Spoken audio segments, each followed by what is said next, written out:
So my name is James Connor. Most people call me Clark, though. It's my middle name. So depending on who you're talking to at Project 440 or otherwise, you'll know me by different names.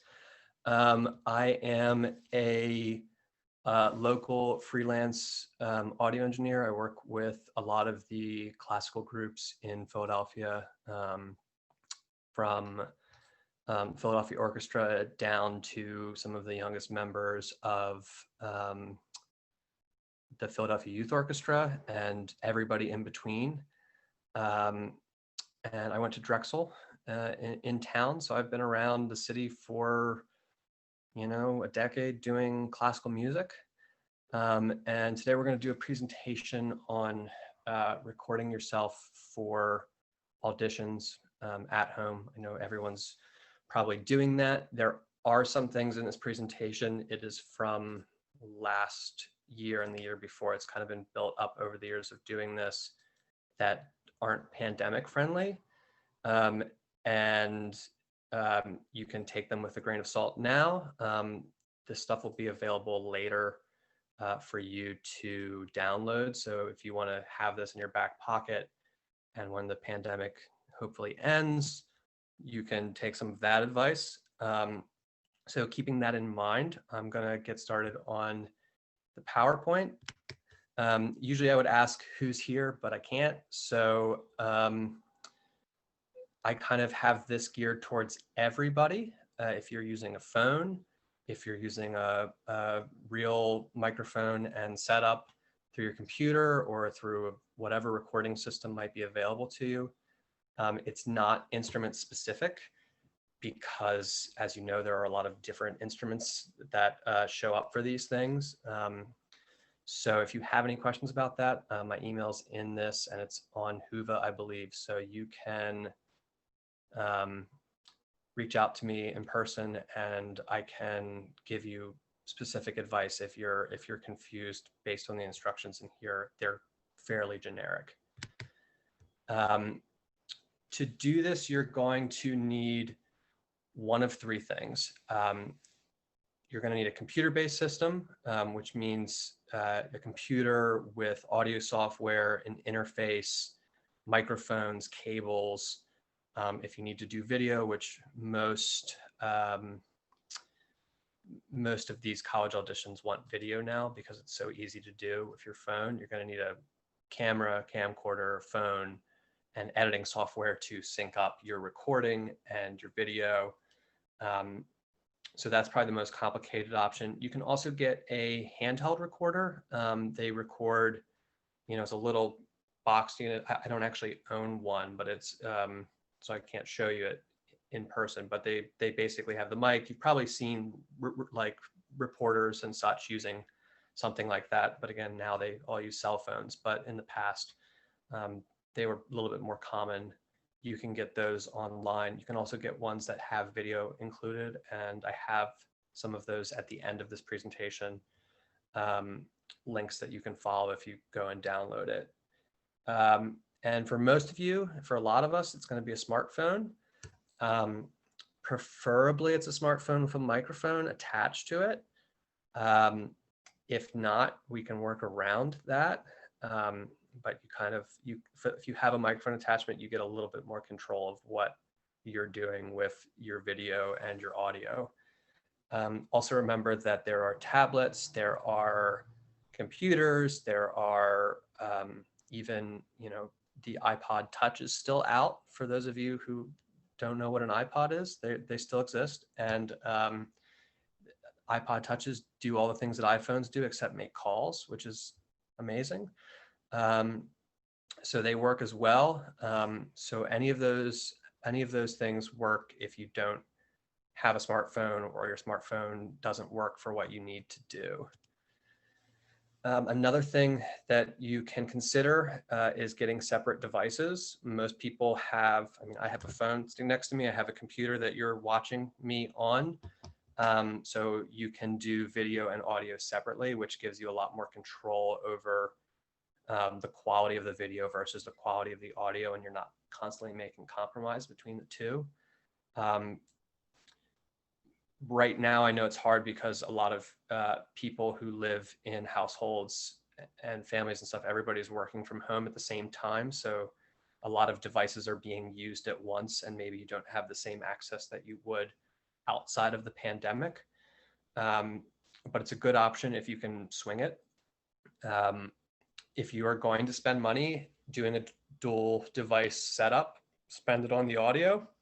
The video on cameras is way better than the audio on cameras on phones and tablets and stuff. So um, definitely spend money on the audio. You're going to get a lot more for it than you would if you got something that made the video a little bit better. So how you want to prepare for recording yourself, especially with audio and video in mind, you're going to want to identify a suitable room. And there are a lot of things that go into deciding that. Unfortunately, we're not at the Kimmel Center, which the room that we usually do this in is kind of a perfect example, but we'll work with it. You want a decent sized room. You don't want to be in a tiny bathroom. You don't want to be in a closet. You don't want to be anywhere that you're going to get a lot of reflections off of walls that are really close to you. That's one of the things that really kills sound. And our brains are designed to deal with that, and microphones are not. And without that contextual clue, listening back on a computer screen or on headphones, you don't get that natural brain algorithm working. So you want to have some space. You want a room that's low noise. You might be able to hear my refrigerator right now.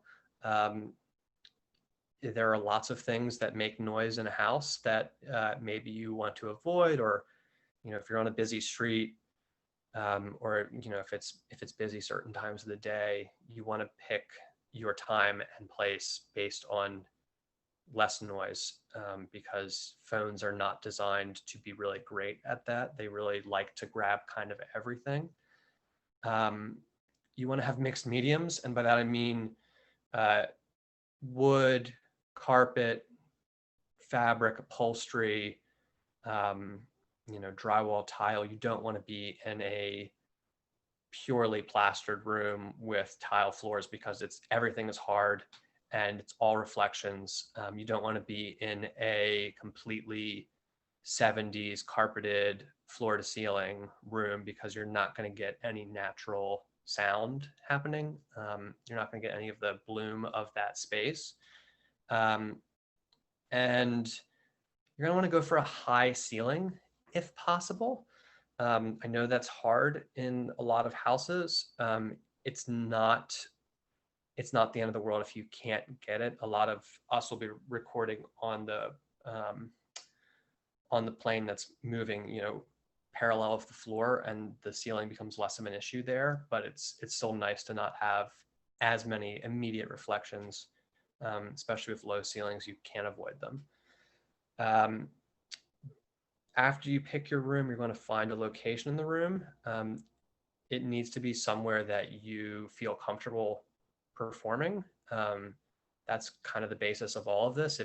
If you have to set up in a spot that feels weird to you, then you're not going to be able to do what you need to do as well. That being said, you want to try to not be too near to walls or other reflective barriers. You will get a phasing effect that won't, again, be the listener won't have the context clues for their brain to filter that out. So you will sound like you have a weaker tone if you are right up against a wall. Once you do that, you want to set up your recording device and camera. We do have some considerations for video. One of them is lighting. And this is the big one. Cheap cameras love light. The more light you can give them, usually the happier they are. So you want to see, is there enough light? You want to try to have diffuse lighting. And just a note, if you're adding lighting to wherever you are, You want to make sure that it is in front of you. You don't want to be backlit. You don't want to have a window behind you. You will look dark. But you also don't, if you have lighting in front of you, you don't want to have it in the frame. I actually have a light here, and you can probably see how terrible that makes everything look for you on that side. So you want to have it so that the camera is not getting a bare bulb in front of it, because it will just focus in on that. Everything around it will get dark.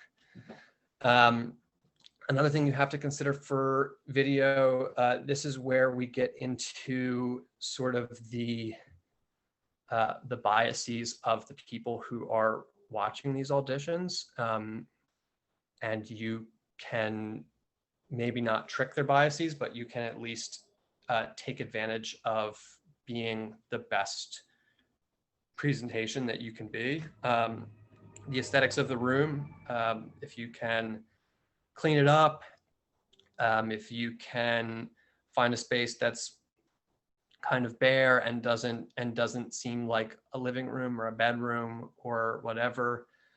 Typically during non-pandemic times, I suggest that people go out into their community, and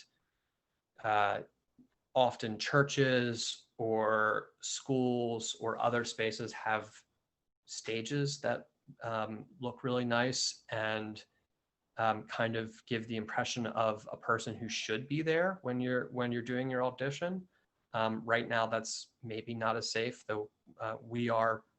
Me personally, have been working in churches with very small ensembles, and it's fairly safe if you're not near people, but setting that up can be hard right now.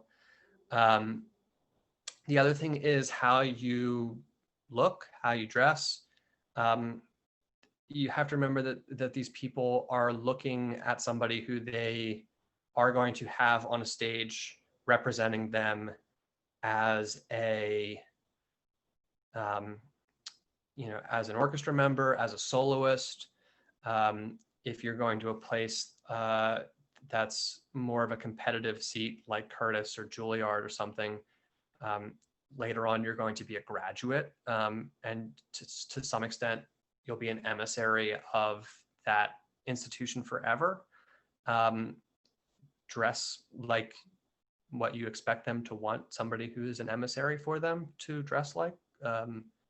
Clean yourself up, comb your hair. Just because you're at home right now doesn't mean that they're going to be looking at it in a way that's sympathetic to that. So try to make a good impression on the video. It's one of the internal biases that you can control to some extent in this little part of your college entry package. So try to make the most of it. Try to look good. Try to look like you're in a place that makes it feel like you are professional already. Some things to consider when placing a camera. Are you in frame? That's an important thing. Make sure that they can see the things that they need to see of you.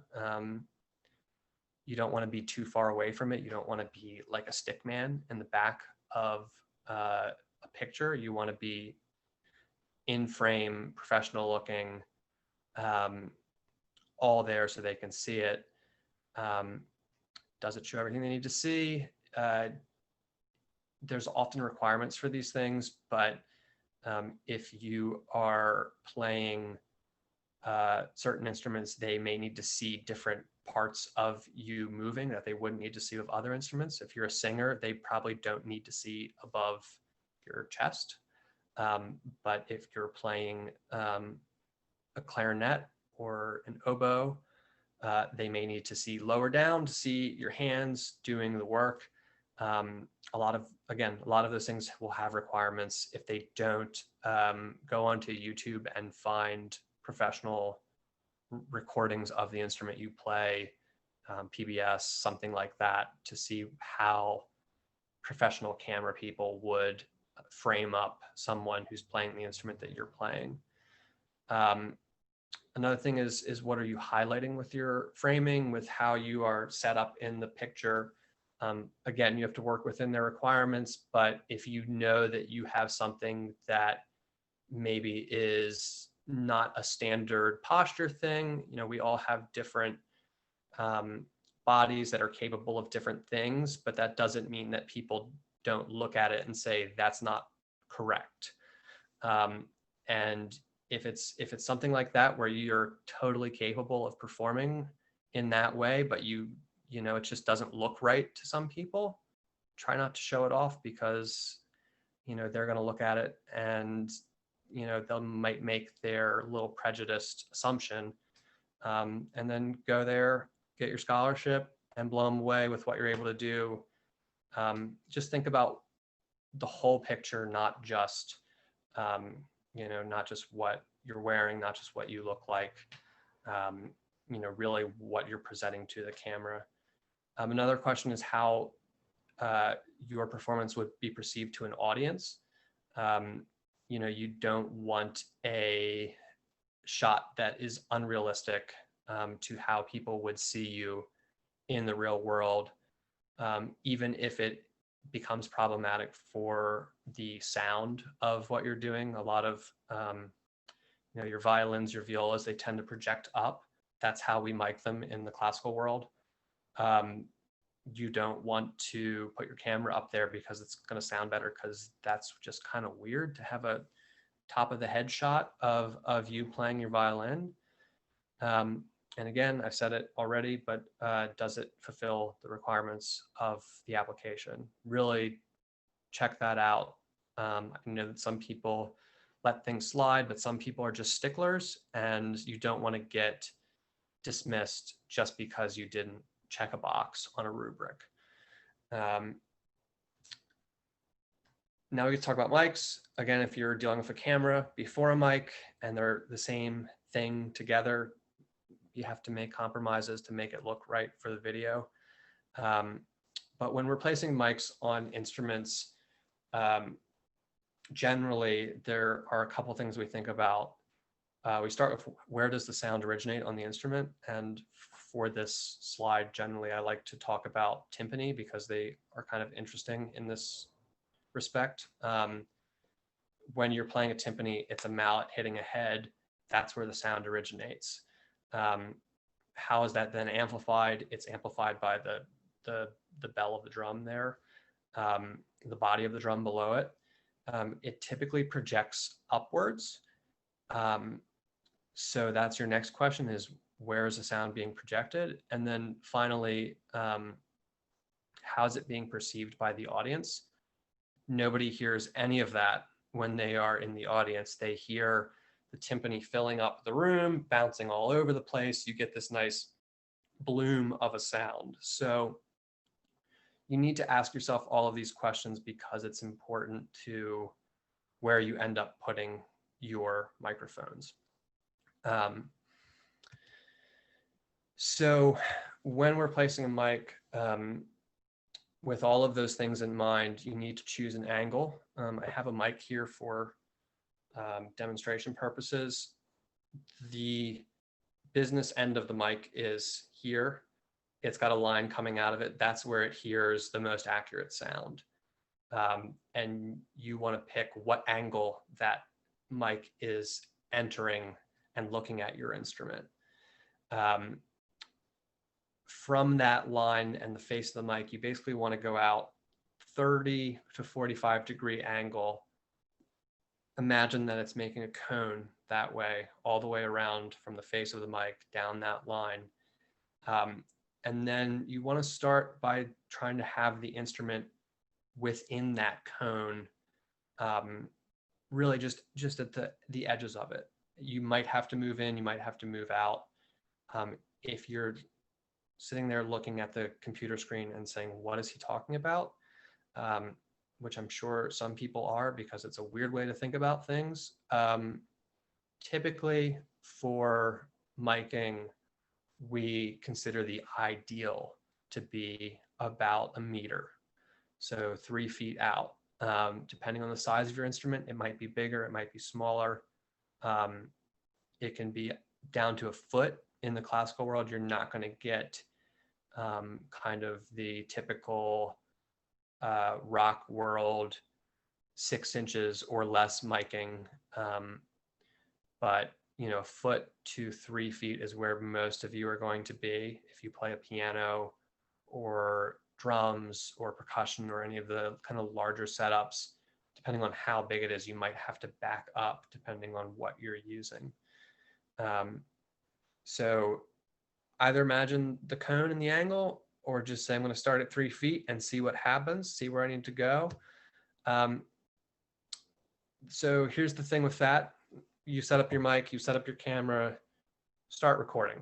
And I mean, start recording when you first think about it, not when you say, oh, I've practiced this piece, I'm totally ready, now I'm going to record. Record from the first time that you're really practicing it all the way through and getting it, maybe not perfect, but start recording then.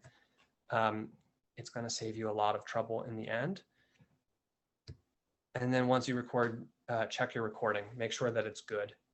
You don't want to start recording and do however many takes and go back and listen and say, oh my God, everything was wrong with the placement, with the microphone, with the settings. Make sure it sounds good the first time, and then set it and forget it and just keep doing your thing. When you're checking it, if something is off with the mic, if it has too much room sound or too little room sound, you're talking about moving it forward or backward. If it's too much room sound, you're moving it forward towards the instrument. If it's sounding like it's inside of a closet, then maybe you move back a little bit and get more of the room sound. It's especially important for instruments like harps, kind of the larger instruments. They tend to be more of a sound in a room as opposed to a single sound source. That the room really defines how some of those instruments sound. The little bit of a harder concept is if elements of the instrument seem unbalanced. What do I mean by that? So if we go back to our timpani, if all you hear is just this whoom sound and you're not getting the attack, you're not getting really the clarity of each note, which is really, really possible in smaller rooms. You might change the angle of your mic to be looking at more of the head of the drums to get that attack. You might be moving it closer or further away. Again, the 0 axis has the fullest and truest reproduction of the sound. And that means it's got all the high end. So if you get that pointing at your at the head of your drum, there are a variety of instruments that have different sounds in different places of the instrument. That's where it's going to get most of it. So point that at the thing that you're missing out on, because it's going to give you a little bit more of it, a little bit clearer, better sounding, and help balance the instrument as far as how it sounds in a microphone. Remember, if you're sitting there saying that kind of seems like cheating to get your tone through the microphones, microphones are not ears. They're analogous with ears, but they go into a computer that does a little bit of processing, maybe, and then it records what it hears. When you're listening to something in a room, you have 2 ears that act as your microphones that send an electric signal into a giant computer that's between them that does a lot of processing to filter out things that you don't want to hear to sound more natural.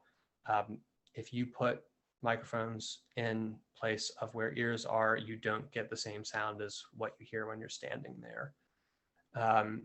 So you do have to play with them. That's part of my job is placing mics so that they sound more natural and they recreate the experience of hearing it in person. Also, if you have an unbalanced element, the other thing you can do is move the mic closer or further away, especially if something, part of the instrument is overpowering something. That will happen if you get too close. If you get a foot away from an upright bass, you might get a lot of wherever you are. So you might get a lot of low end if your mic is low.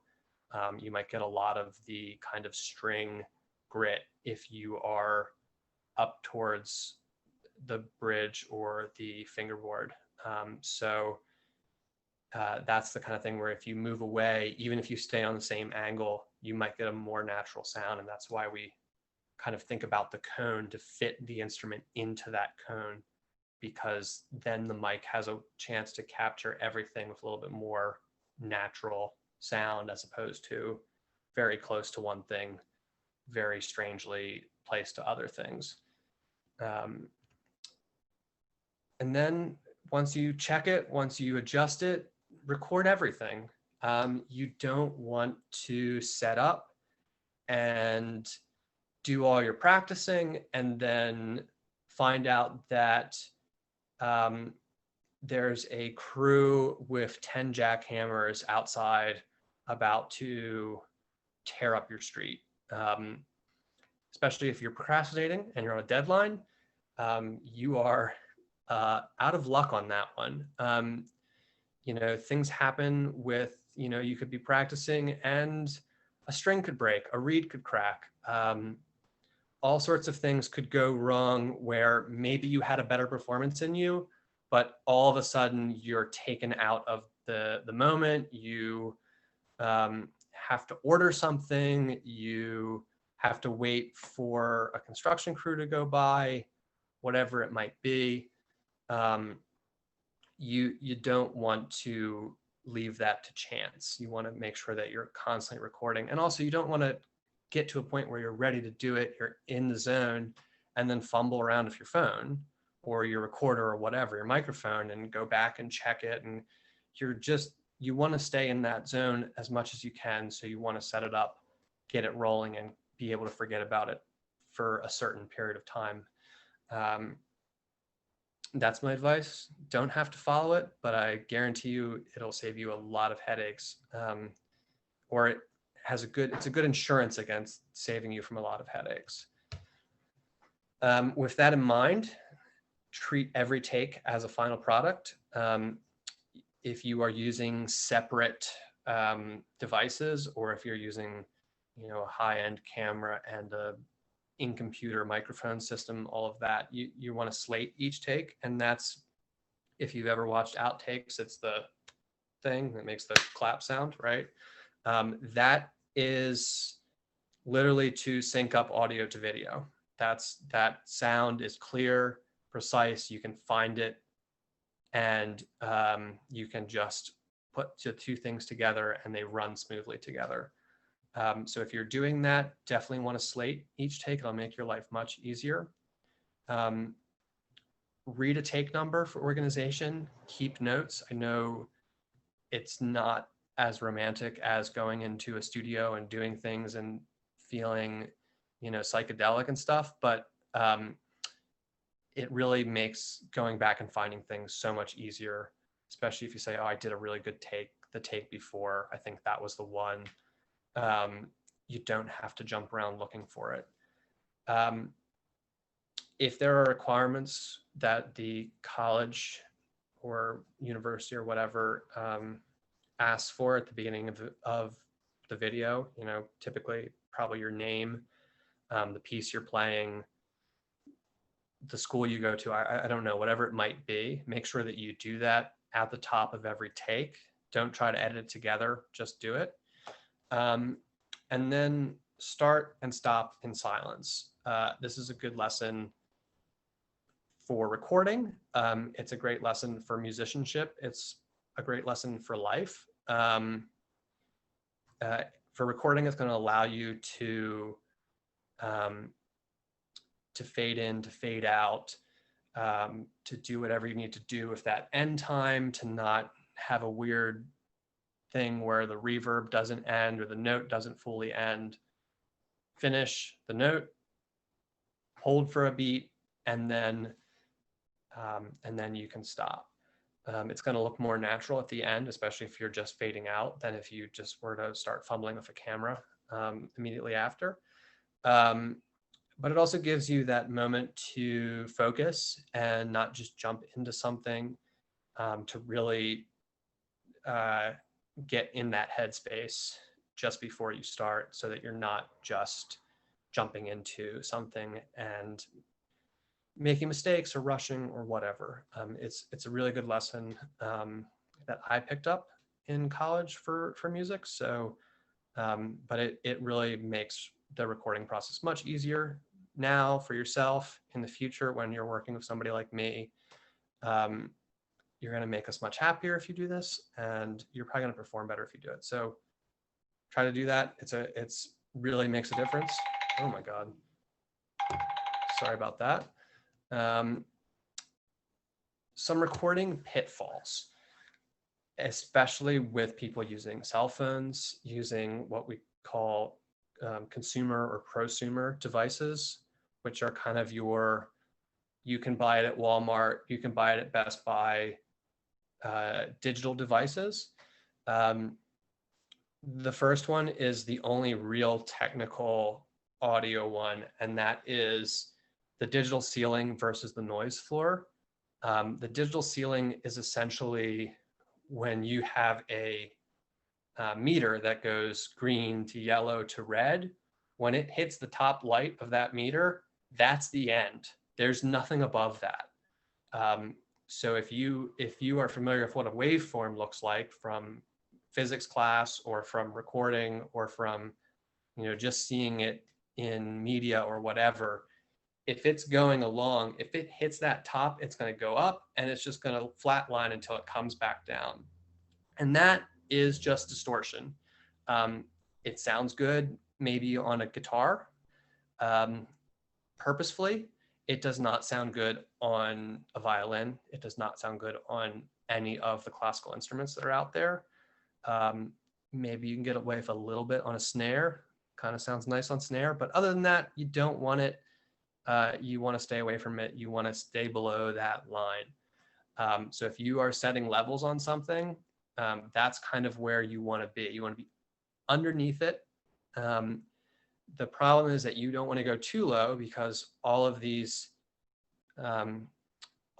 devices have what's called a noise floor, which basically is the noise that the device makes itself and puts into the recording.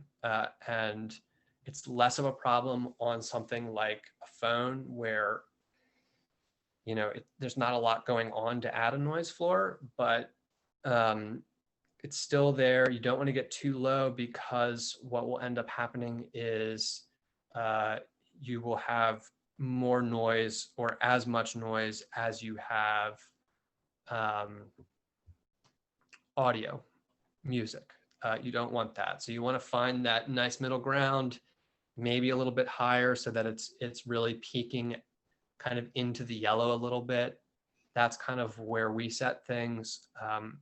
Gives you high fidelity, but it doesn't, or the highest fidelity you can get for whatever you have, but it doesn't add all of this extra just noise from phones and microphones and cables and all that stuff. So that's your only technical thing in this list. Everything else is either in your head or just a setting thing that you need to do on a device. Related though to digital ceilings is idiot proofing. This is something that a lot of devices have, so that you cannot actually hit that digital ceiling. So you'll see it called auto level, you'll see it called limiting. If you can turn that off, do. It's going to have the same effect as hitting that digital ceiling. It's just not going to be as noticeable, but it will destroy your dynamics. And that's something that you probably have worked on for a long time to build up that skill, to have that dynamic range. You don't want it to be to be thwarted by a phone or a handheld recorder. So go into your settings, poke around. It's really easy with Google or whatever your search engine is to go out there and search auto level or limiting for whatever device you're using, whatever recording thing you're using in your phone or whatever. So check that. It'll make a big difference. The next thing is just things that come with having a device like a phone. One is timeouts. Some devices, especially older DSLR cameras, which a lot of people use for video, but there are other devices too that just time out video at some point. This is some kind of weird leftover trade law that just got put in. So they don't have to do it. They just do it. I think a lot of them are around 30 minutes where they stop doing video at 30 minutes. So make sure that that's not a thing, that you're not recording for like 2 hours and then go back and say, where's all of my information? It's also good to break your files anyway to some extent. So it avoids two things. It avoids having a long file that gets corrupted at the very end. It also avoids these timeouts. Battery life is a big thing. A lot of the microphones that attach to a phone that I recommend later in the slideshow attach to the power port on an iPhone, where all the data goes, but that means that you can't charge your phone. So you want to know how much battery life you have when doing that. And the other thing is notifications. If you're working on a phone, people can text you. I just got a phone call. I'm on here. If anybody from Project 440 needs me, all of that stuff is happening live right now. So you can turn off your data or your make it so people just can't call you. You can turn your notifications off, whatever you have to do to keep it from buzzing. You will hear all of that stuff in your recording. Headphones are a big one for people. It's something that you have to learn how to do to record with headphones. I do not recommend it for what you're doing. That is why you check before you start recording for real. You don't want to be wearing headphones. It really messes with people's heads the first time they do it, recording themselves on headphones. It sounds different. It feels different. So I don't recommend doing it. I recommend checking it and then turning it on and performing in your own headspace. Multitasking is a big thing. Again, another reason that we start recording from the get-go, so you're not going back and forth and fooling with this and fooling with that. You want to do that at the beginning. You don't want to be constantly in that. Nerves is a big thing. A lot of people have never been in front of a microphone and or being recorded by a microphone. And for a lot of people, that's kind of terrifying for something that really isn't dangerous to you at all. So, you might have to manage that to some extent, whatever you have to do that. It's another reason that I start recording early, because you start to forget that you have a microphone in front of you. And the final thing, and a big one, is data management. Name your files. When you're done, take notes so that you know where things are, so that you don't say, oh, I wanted to download something onto my phone from somewhere else and I deleted stuff, and one of them happened to be the recording for my college audition. Back this stuff up, save it, name it, know where it is.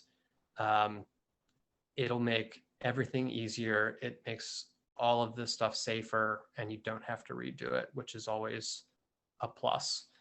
And then we get into putting things together. If you are doing any kind of editing, you want to avoid cuts.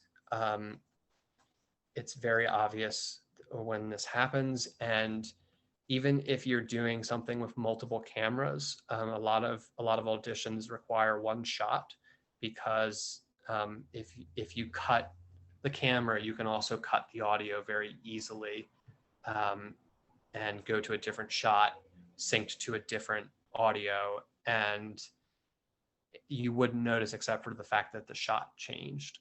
So keep it as a straight shot all the way through. Even if you cut within a shot, it's still noticeable. So it's extra noticeable then on the video side. So don't do that. Um, Normalize your audio. Normalization basically takes you up to that digital ceiling, but not over it. Um, and a lot of editing softwares have it. You probably will have to either search how to do it on Google or something, or poke around in the menu bar. It's typically in there somewhere if it has it. But that really just gives you the loudest possible performance from your recording for whoever's listening. And that's one thing that's another bias. We think that louder things sound better because our brains aren't that smart for how powerful they are. So we really can't tell the difference between things sounding bad and things being quiet. So the more volume you can get naturally without having to alter the audio itself, the better. And then clean up your tops and tails, fade in, fade out. Don't have yourself operating a camera at the end of something or trying to push a button to stop it. Cut it out at the end. You know, you can do it on most phones now without having any specialized software. Specialized software would do it even better than that. There's a lot of free software that'll do it better than that. So have a nice clean ending, have a nice clean start. Don't have weird stuff at the beginning and the end. Make it professional. And then really, you know, what I try to get through to people in this is that it's all about performance. A friend of mine who is also a musician has a sister who played in the Met Opera and did 2 of her auditions in the bathroom. And the way she tells the story, it sounds like they did them in the bathroom at the Met before they had to turn it in, before the time of just Dropboxing things, and still got through. So if you have that confidence to go into a public bathroom and make a great recording, it'll probably be great. You can probably make it look better than that now, but really you don't want to get too consumed with the technology, the audio, that thought process. That's my job. You're really trying to put out your best performance foot and not your best technical skills foot. That's not what most schools are looking for. So do what you have to do to get the best performance that you can get, even if you have to disregard some of my advice. It's really so much more important. I would much rather record a great ensemble that really has it together than try to record somebody who really doesn't with the best equipment. So if you can take away one slide, take away this slide, get the best performance that you can personally. I'm sure there's another speaker who addresses that, but just remember that it's important in the audio and technical side as well, not just in whatever their presentation is about. And this section here is a little bit less pandemic friendly, we'll say. And that's really if DIY is right for you. There are a lot of people who just kind of crumple under recording themselves. It's a weird thing psychologically for some of us. I count myself in that group. When I was your age, I was doing things at home. That's what I could record. And it's very different from just sitting down and playing, from going on stage. So if you're one of those people, now might not be the time to figure it out. Usually you could go to peers, to instructors, to anybody, but right now it might be parents, siblings. If you have podmates, if you find it overwhelming, if you find trying to do both things, if issues keep popping up and interrupting your state of mind in your performance, find somebody to help. You're not, just because you're recording yourself doesn't mean it has to be just you doing it. I doubt that any colleges are out there saying, hey, you have to push the button for record. That's not really the case. So if you need help, get it. Again, another non-pandemic friendly slide. If you need to get some professional help, you might have to, if you're doing a large instrument, such as an organ, an ensemble of some sort. It's a lot harder to record an orchestra by yourself than it is to record a solo violin. If you have an audition that maybe you need to use for multiple things, sometimes it's good, especially if you need to use it, because professionals tend to future-proof things to some extent. Or if you're auditioning for something that you feel is really competitive and you might be able to get a little bit of an advantage there, all of those things are good. Right now, they're kind of moot, but things to keep in mind as you advance through your career.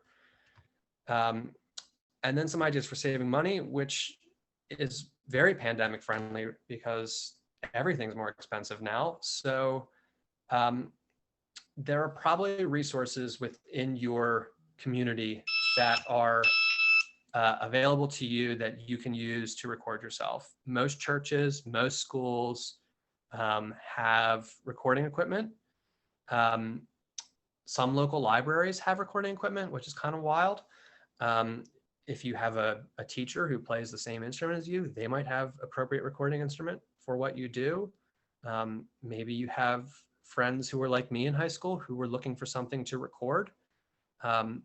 Look around, see what there might be. If you have existing recordings of maybe not yourself, but maybe of groups you're in that you can add to a general portfolio. I record a lot of the Philadelphia Youth Orchestra groups. A lot of solos happen, a lot, even if they're small. A lot of great group work. All of those recordings exist on my hard drive. They exist on CDs at the youth orchestra. I'm sure somebody would pull them up for you if you asked. And I'm sure that that's true of other organizations as well. So if you can pad out your profile a little bit for your college with those kind of recordings, use them. They're already recorded. Somebody already paid for it. It's free to you, besides your time, I guess. Work with your peers. You can spread out the price of equipment. You can spread out the price of hiring somebody. A lot of students do that. We do it at AVA, where 10 singers will pay for a day of recording, and it becomes very manageably cheap for them to do it. You can also buy used gear. You can buy gear with your friends and just pass it around and then get rid of it when you're done with it. All of these things can help you save money. I know we're short on time. If there's any questions, you can put them in the chat, or you can find me via email. I think it's on the Whova as well, my email. And there will be documents on the Whova, this slideshow, which has a bunch of other things that'll help you buy, as you can see, where to buy things, online tutorials and instructional materials, free audio editors, free video editors, all of these things. So feel free to contact me. I know I ran a little bit long. So that's it. Have a great college fair. Good luck getting into whatever program you are trying to get into. And I hope to see you out in the real world.